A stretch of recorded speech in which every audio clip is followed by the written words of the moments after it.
Hello everyone, I am सुगम। Welcome back. तो कैसे हो आप सब? आई होप आप सब अच्छे होगी।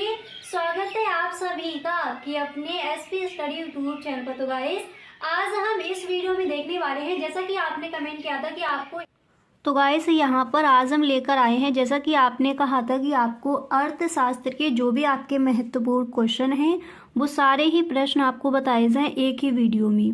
यानी अगर आप इस बार के बोर्ड एग्जाम की तैयारी कर रहे हो और इस बार के बोर्ड एग्जाम में आपको अर्थशास्त्र के पेपर में अगर पूरे के पूरे नंबर लाने हैं तो गाइस ये वीडियो आपको एंड तक देखना है। यहाँ पर जो भी आपके महत्वपूर्ण क्वेश्चन हैं उन सारे प्रश्नों पर यहाँ पर हम डिस्कस करेंगे।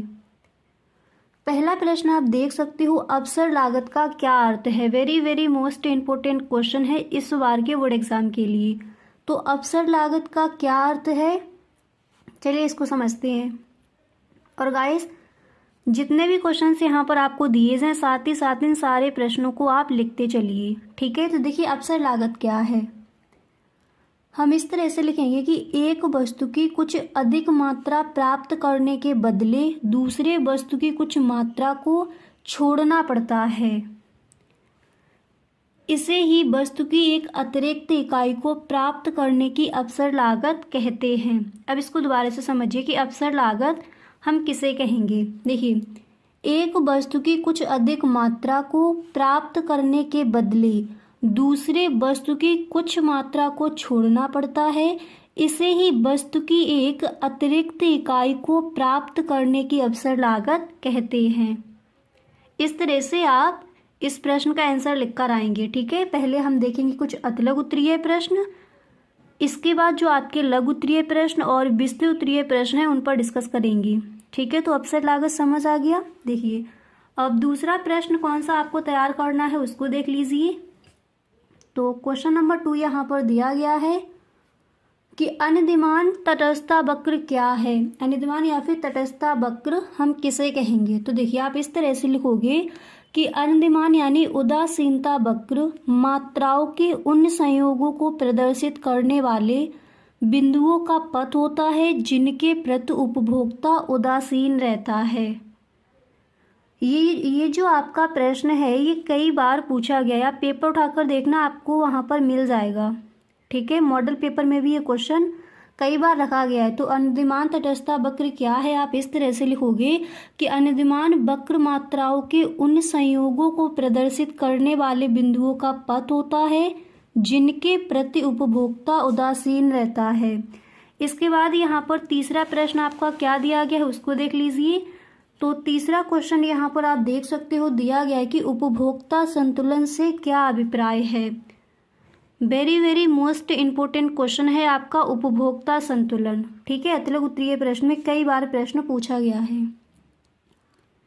तो सबसे पहले आप हेडिंग डालोगे उपभोक्ता संतुलन, इसके बाद आपको लिखना है कि अर्थशास्त्र में उपभोक्ता संतुलन से अभिप्राय उस स्थिति से है जब एक उपभोक्ता दी हुई आय से एक या दो वस्तुओं को इस प्रकार खरीदता है कि उसे अधिकतम संतुष्टि प्राप्त होती है।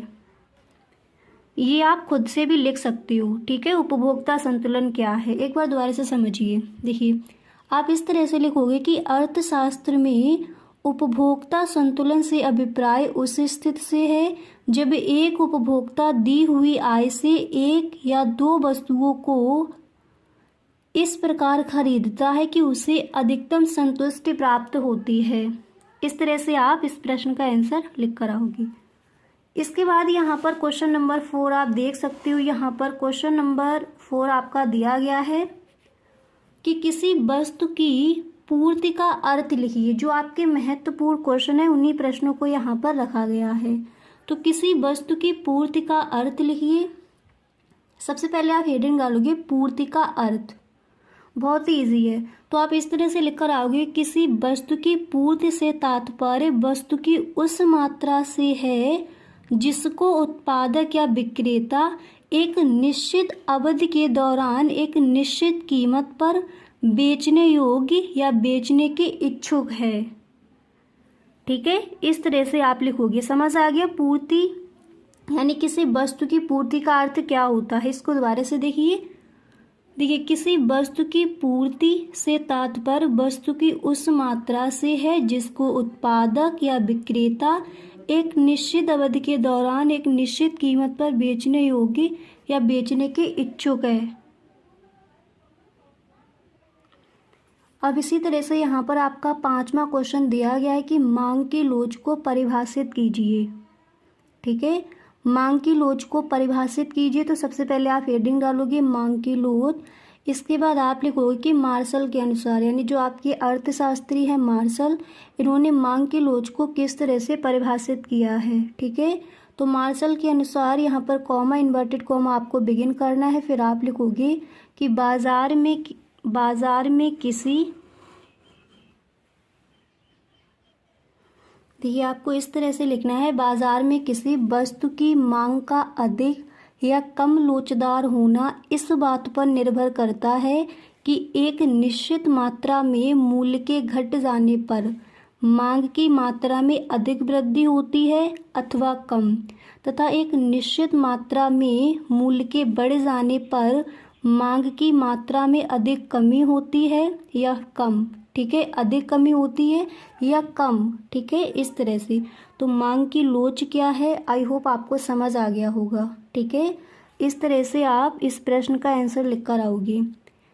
इसी तरह से यहाँ पर आपका क्वेश्चन नंबर 6 क्या दिया गया है उसको भी देख लीजिए। तो आप देख सकते हो क्वेश्चन नंबर 6 आपका यहाँ पर है कि गिफिन वस्तुओं के संदर्भ में मांग रेखा का आकार कैसा होता है। तो पहले आप हेडिंग डालोगे गिफिन वस्तुओं के संदर्भ में मांग रेखा का आकार, उसके बाद यहाँ पर आप लिखोगे कि गिफिन वस्तुओं के मांग वक्र का ढाल घटती कीमतों के साथ घटता जाता है तथा बढ़ती कीमतों के साथ ऊर्ध्व होता है। ठीक है, किस तरह से लिखोगे, गिफिन वस्तु के संदर्भ में मांग रेखा का आकार कैसा होता है। तो आप लिखोगे कि गिफिन वस्तुओं के मांग वक्र का ढाल घटती कीमतों के साथ घटता है तथा बढ़ती कीमतों के साथ ऊपर जाता है, ऊर्ध्व होता है यानी बढ़ता है। ठीक है, इस तरह से आप इस प्रश्न का आंसर लिखोगे। इसी तरह से क्वेश्चन नंबर 7 यहाँ पर क्या दिया गया है उसको भी देख लीजिए। तो यहाँ पर आप देख सकते हो 7वां प्रश्न आपका है कि औसत लागत किसे कहते हैं। ठीक है, औसत लागत क्या है। तो सबसे पहले हेडिंग डालोगे औसत लागत, उसके बाद यहाँ पर आप लिखोगे कि कुल लागत को कुल उत्पादित इकाइयों से भाग देने पर जो लागत आती है वही औसत लागत यानी AC कहलाती है। ठीक है, इस तरह से लिखना है, कुल लागत को कुल उत्पादित इकाइयों से भाग देने पर जो लागत आती है वही औसत लागत यानी AC कहलाती है। सूत्र के रूप में आप इसको इस तरह से लिख कर आओगे, औसत लागत बराबर कुल लागत अपॉन कुल उत्पादित इकाइयाँ। क्लियर। इसी तरह से क्वेश्चन नंबर 8 यहाँ पर क्या दिया गया है उसको भी देख लीजिए। तो आप देख सकते हो प्रश्न 8वां प्रश्न यहाँ पर आपका दिया गया है कि परिवर्ती लागत के कोई 3 उदाहरण दीजिए। तो पहले हेडिंग डाली है परिवर्ती लागत के 3 उदाहरण, इसके बाद आप लिखोगे कि परिवर्ती लागत के 3 उदाहरण इस प्रकार हैं। पहला है प्रत्यक्ष मजदूरी लागत, दूसरा है कच्चे माल की लागत और तीसरा है बिक्री कमीशन। ठीक है, तो परिवर्ती लागत के कोई 3 उदाहरण आप इस तरह से लिख कर आओगे। अब इसी तरह से नेक्स्ट प्रश्न आपको कौन सा तैयार करना है उसको देखते हैं। इसके बाद यहाँ पर आप देख सकते हो क्वेश्चन नंबर 9 आपका है कि कीमत रेखा किसे कहते हैं। ठीक है, तो जब भी आप किसी भी प्रश्न का आंसर लिखो सबसे पहले आपको डालनी है हेडिंग। तो कीमत रेखा यानी प्राइस लाइन क्या है, सबसे पहले आप हेडिंग डालोगे कीमत रेखा, उसके बाद आप लिखोगे कीमत रेखा वह रेखा है जो एक्स अक्ष के समांतर एक निश्चित कीमत के लिए खींची जाती है। यह फर्म के मांग वक्र को प्रदर्शित करती है। यह बाजार कीमत तथा फर्म के उत्पाद के संबंध को दर्शाती है। सभी फर्मों को इस रेखा का सामना करना पड़ता है। इसके बाद आप लिखोगे कि कीमत रेखा बराबर AR बराबर MR बराबर प्राइस। ठीक है, तो प्राइस लाइन क्या है, इस तरह से जो आपका क्वेश्चन है इसका आंसर आप लिख कर आओगे। क्लियर। अब इसी तरह से नेक्स्ट क्वेश्चन भी देख लीजिए। अगला प्रश्न यहाँ पर आपका दिया गया है कि मजदूरी की न्यूनतम सीमा क्या है। इम्पोर्टेंट क्वेश्चन है। मजदूरी की न्यूनतम सीमा आपको बतानी है, तो सबसे पहले हेडिंग डालनी है मजदूरी की न्यूनतम सीमा। हेडिंग डालने के बाद आप इस तरह से लिखोगे कि श्रमिकों का सीमांत त्याग अथवा उनका रहन सहन का स्तर मजदूरी की न्यूनतम सीमा को निश्चित करता है। ठीक है, इस तरह से। अब इसी तरह से यहाँ पर कुछ और भी क्वेश्चंस हैं, उनको भी देख लीजिए। और 11वां प्रश्न है बाजार का अर्थ लिखिए। इसको भी आप तैयार करेंगे। एंड आपूर्ति का नियम क्या है, चित्र द्वारा समझाइए। इस प्रश्न को भी आपको तैयार कर लेना है। इसी तरह से कुछ और भी प्रश्न हैं, उनको भी देखते हैं। यहाँ पर देखिए नेक्स्ट प्रश्न आपको तैयार करना है कि मुद्रा प्रवाह से आप क्या समझते हैं। ठीक है, प्रश्न ये है। तो मुद्रा प्रवाह क्या है, इम्पोर्टेंट क्वेश्चन और ये कई बार पूछा गया है। ठीक है, तो सबसे पहले आप हेडिंग डालोगे मुद्रा प्रवाह। उसके बाद आप लिखोगे कि परिवार फर्मों को सेवाएं प्रदान करते हैं और बदले में मुद्रा के रूप में पारिश्रमिक प्राप्त करते हैं। इसी प्रकार फर्में परिवारों और उपभोक्ता को वस्तुएं प्रदान करती हैं और उनके मूल्य के रूप में मुद्रा लेती हैं। इस प्रकार फर्मों से परिवारों को और परिवारों से फर्मों को मुद्रा का भुगतान किया जाता है। इसे ही मुद्रा का प्रवाह कहा जाता है। ठीक है, आप इस तरह से इस प्रश्न का आंसर लिखकर आओगे। मुद्रा प्रवाह से आप क्या समझते हैं, एकदम सही ढंग से क्लियर हो गया। एक बार इसको दोबारा से देख लीजिए, इंपॉर्टेंट क्वेश्चन है।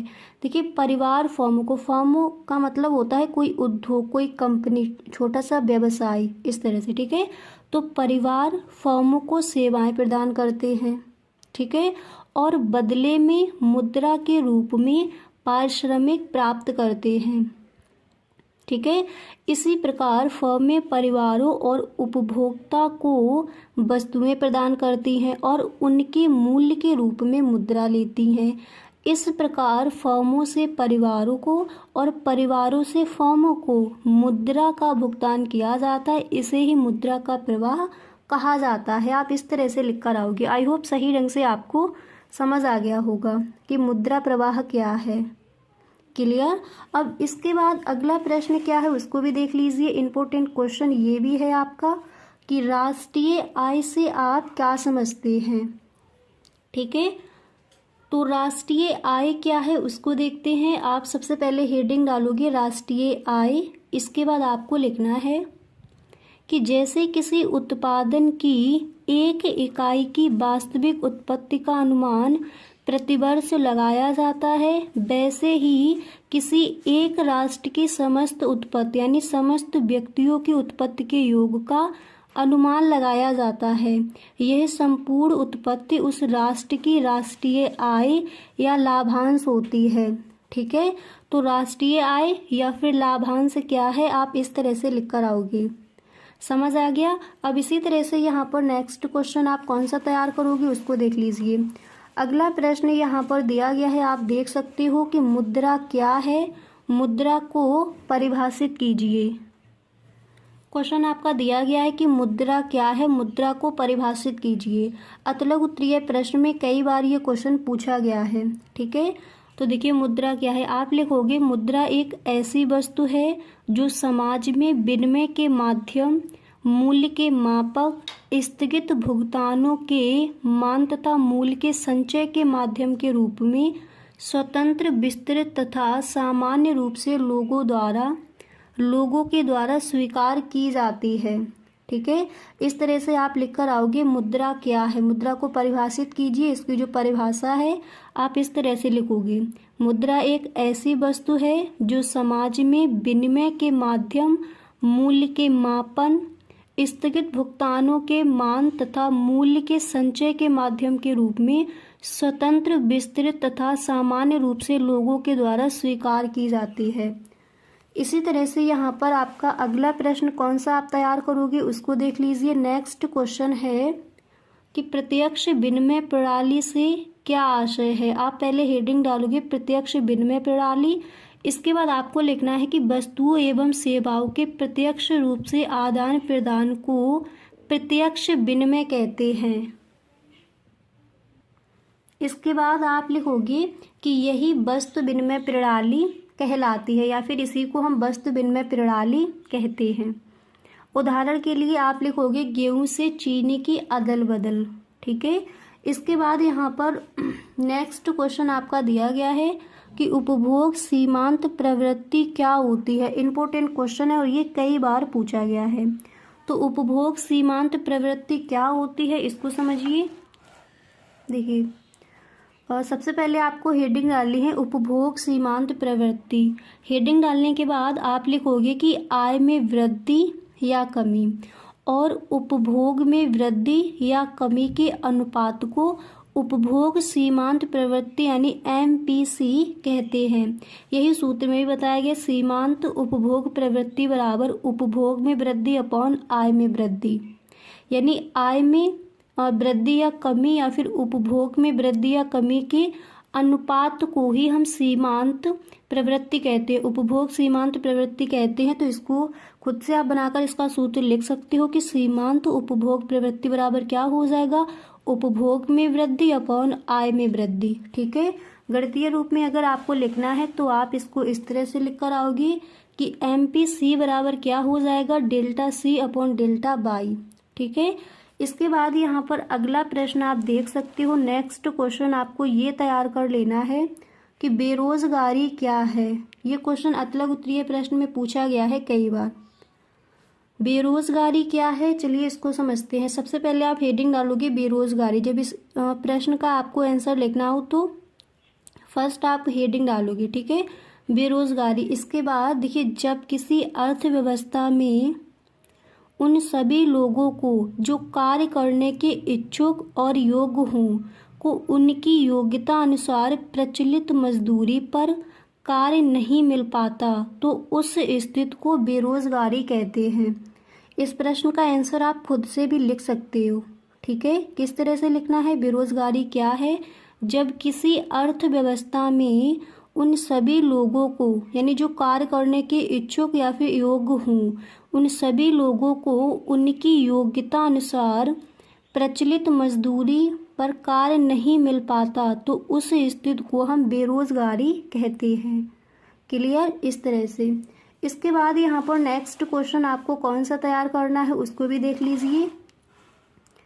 तो आप देख सकते हो अगला प्रश्न आप तैयार करोगे कि निवेश से क्या आशय है।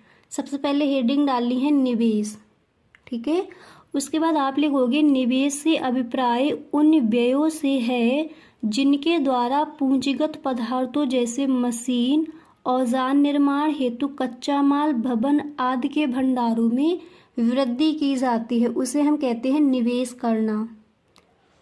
ठीक है, निवेश से क्या आशय है, आप इस तरह से इस प्रश्न का आंसर लिखोगे कि निवेश से अभिप्राय उन व्ययों से है जिनके द्वारा पूंजीगत पदार्थों जैसे मशीन, औजार निर्माण हेतु कच्चा माल, भवन आदि के भंडारों में वृद्धि की जाती है। ठीक है, तो निवेश क्या है, आई होप सही ढंग से आपको समझ आ गया होगा। तो यहाँ पर आपने देख लिए हैं कुछ आपके महत्वपूर्ण क्वेश्चन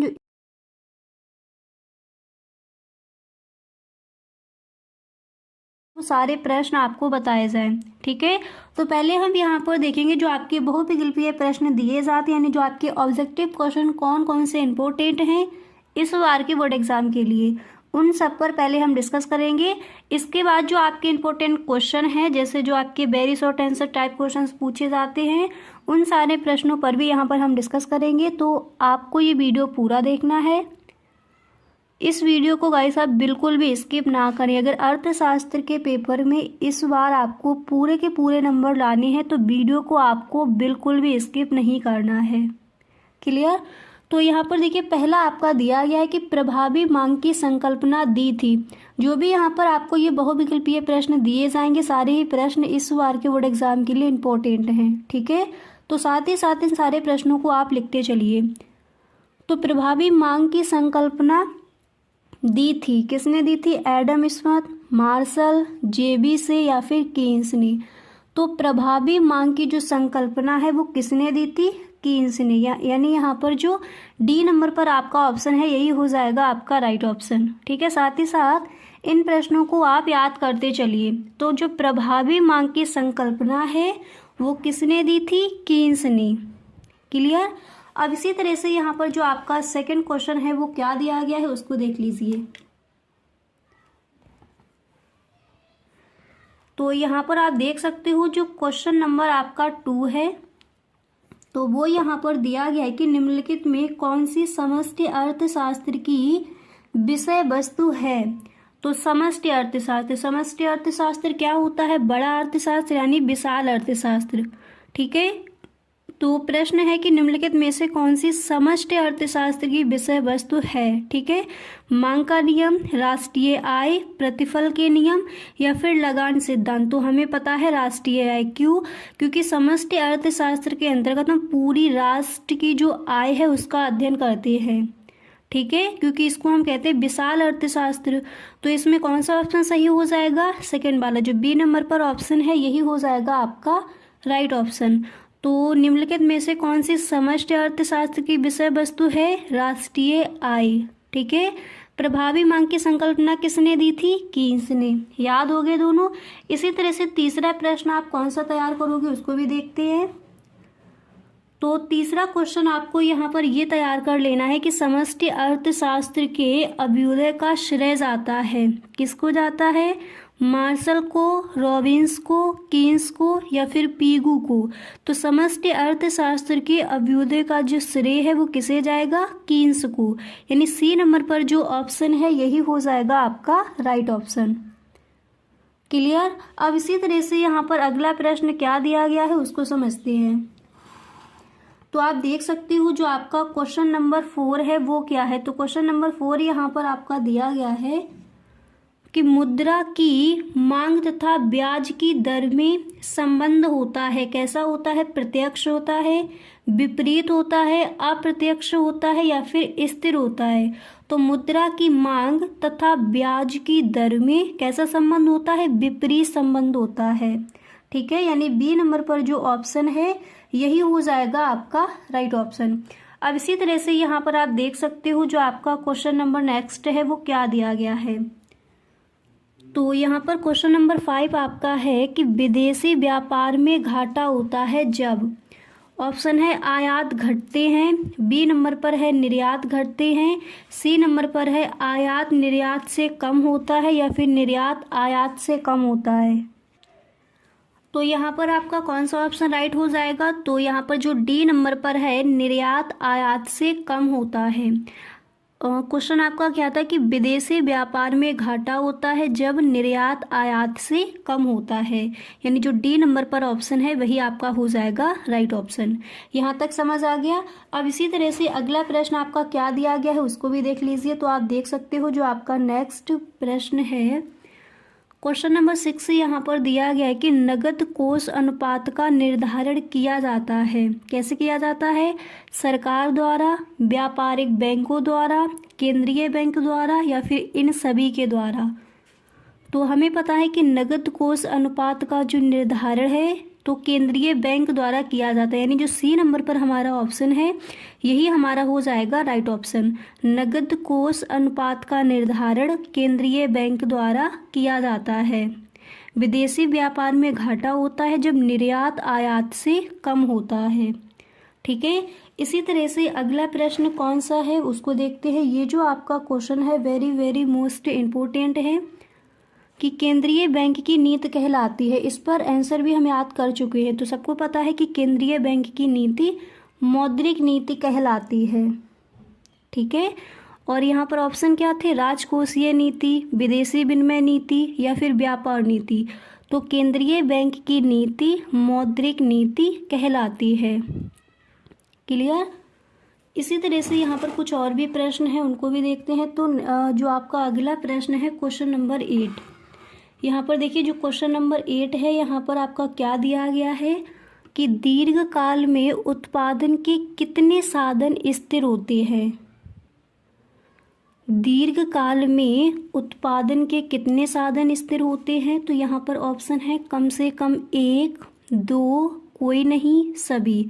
सी नंबर पर है जो कोई नहीं, यही हो जाएगा आपका राइट ऑप्शन। तो दीर्घकाल में उत्पादन के कितने साधन स्थिर होते हैं, तो सी नंबर पर जो ऑप्शन है वही हो जाएगा आपका राइट ऑप्शन। इसी तरह से क्वेश्चन नंबर 9 आपका क्या दिया गया है उसको देखिए। तो यहाँ पर देखिए नमा प्रश्न आपका दिया गया है।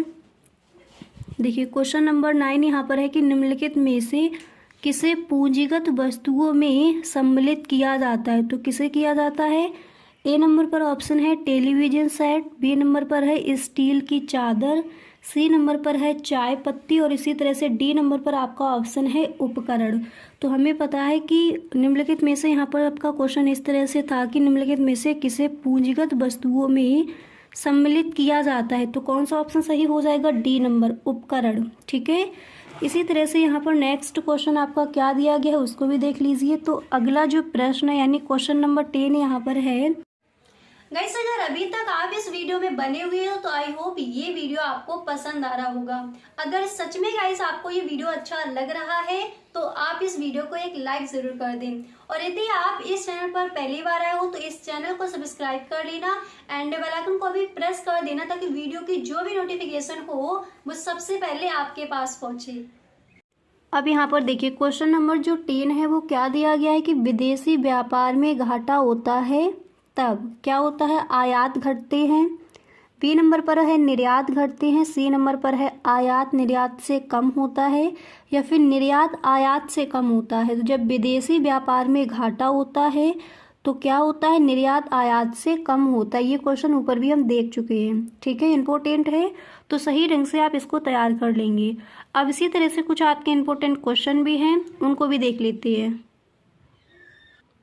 अब यहाँ पर देखिए जो भी आपके महत्वपूर्ण क्वेश्चन है यहाँ पर पहले हम देखेंगे अतलग उत्तरीय प्रश्न आप कौन कौन से तैयार करोगे। ठीक है, तो वीडियो आपको पूरा देखना है, इस वीडियो को आप बिल्कुल भी स्किप ना करें।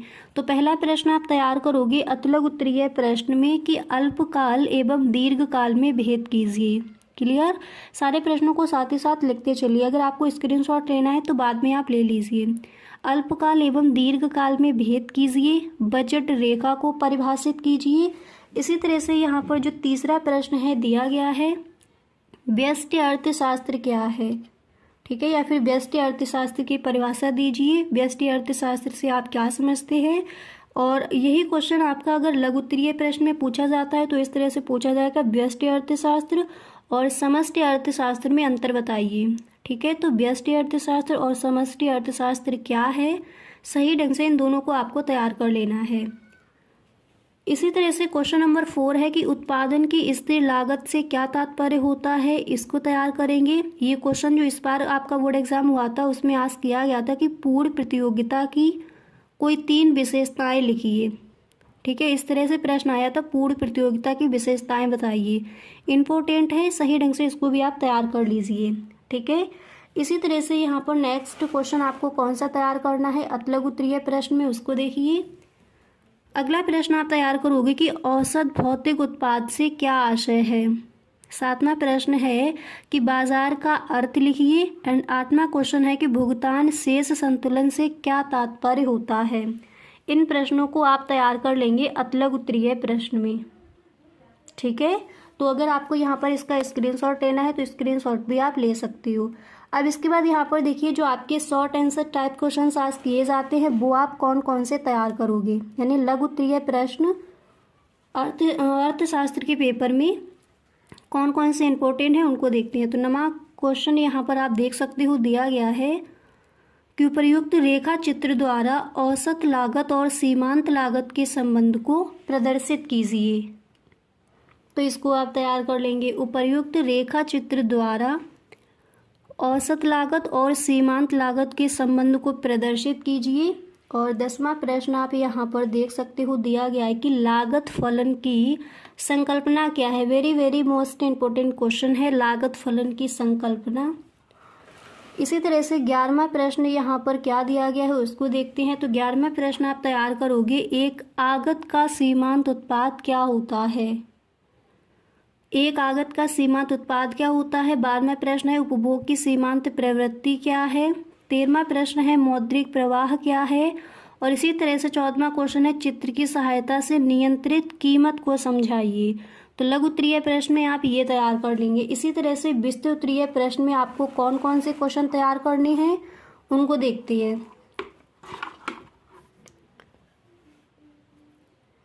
तो यहाँ पर देखिए पहला प्रश्न आप तैयार करोगे कि समग्र मांग का अर्थ एवं इसके अवयवों को संक्षेप में समझाइए। समग्र मांग का अर्थ एवं इसके अवयवों को संक्षेप में समझाइए। नेक्स्ट है चालू खाता तथा पूंजी खाता क्या होता है, विवेचना कीजिए। चालू खाता तथा पूंजी खाता क्या है, विवेचना कीजिए। राष्ट्रीय आय मापने की उत्पादन गणना विधि या व्यय विधि को समझाइए। Very very most important question है। एक 3 विधि आपकी होती हैं, एक आपकी आ जाएगी, ठीक है। तो तीनों विधि आपको याद कर लेनी है। क्लियर, इंपॉर्टेंट क्वेश्चन है, सही ढंग से इसको आप तैयार कर लेंगे। अब इसी तरह से यहाँ पर देख सकते हो जो आपका नेक्स्ट क्वेश्चन है, तो दिया गया है कि समष्टि अर्थशास्त्र क्या है, इसकी विषय वस्तु की विवेचना कीजिए। ठीक है, तो समष्टि अर्थशास्त्र और व्यष्टि अर्थशास्त्र क्या है, सही ढंग से आपको तैयार करना है। इसी तरह से 19वां प्रश्न है कि सार्वजनिक वस्तुएं सरकार के द्वारा ही प्रदान की जानी चाहिए, व्याख्या कीजिए। तो देखिए विस्तृत उत्तरीय प्रश्न में आप इन प्रश्नों को तैयार कर लेंगे, ठीक है। और लघु उत्तरीय प्रश्न में आपको इन प्रश्नों को तैयार करना है। अतलघु उत्तरीय प्रश्न में देख लीजिए, अतलघु उत्तरीय प्रश्न में ये जो प्रश्न यहाँ पर दिए गए ये है आपके इंपॉर्टेंट क्वेश्चन, ठीक है। अब इसी तरह से यहाँ पर देखिए अगर अर्थशास्त्र के पेपर में आप पूरे के पूरे नंबर लाना चाहते हो तो गाइस एक आपका जो मॉडल पेपर है, बैरन मॉडल पेपर इकोनॉमिक्स का, उसका फुल सॉल्यूशन आपको दिया है। अगर आपने वीडियो नहीं देखा है तो डिस्क्रिप्शन बॉक्स में लिंक गिवन है, वहाँ से आप उस वीडियो को ज़रूर देख लें, क्योंकि उसमें जो आपके सब्जेक्टिव क्वेश्चन, ऑब्जेक्टिव क्वेश्चन जो भी प्रश्न है उन सारे प्रश्नों के साथ में आपको आंसर भी मिलेंगे, ठीक है। तो उस वीडियो को आप ज़रूर देख लें। अर्थशास्त्र के पेपर में फिर आपका एक भी नंबर कटने वाला नहीं है, पूरे के पूरे नंबर आप लेकर आओगे अगर उस वीडियो को आप देख लेते हो, ओके। तो गाइस उस वीडियो का लिंक आपको डिस्क्रिप्शन बॉक्स में मिल जाएगा, वहाँ से आप उस वीडियो को देख लें, okay. Thank you so much.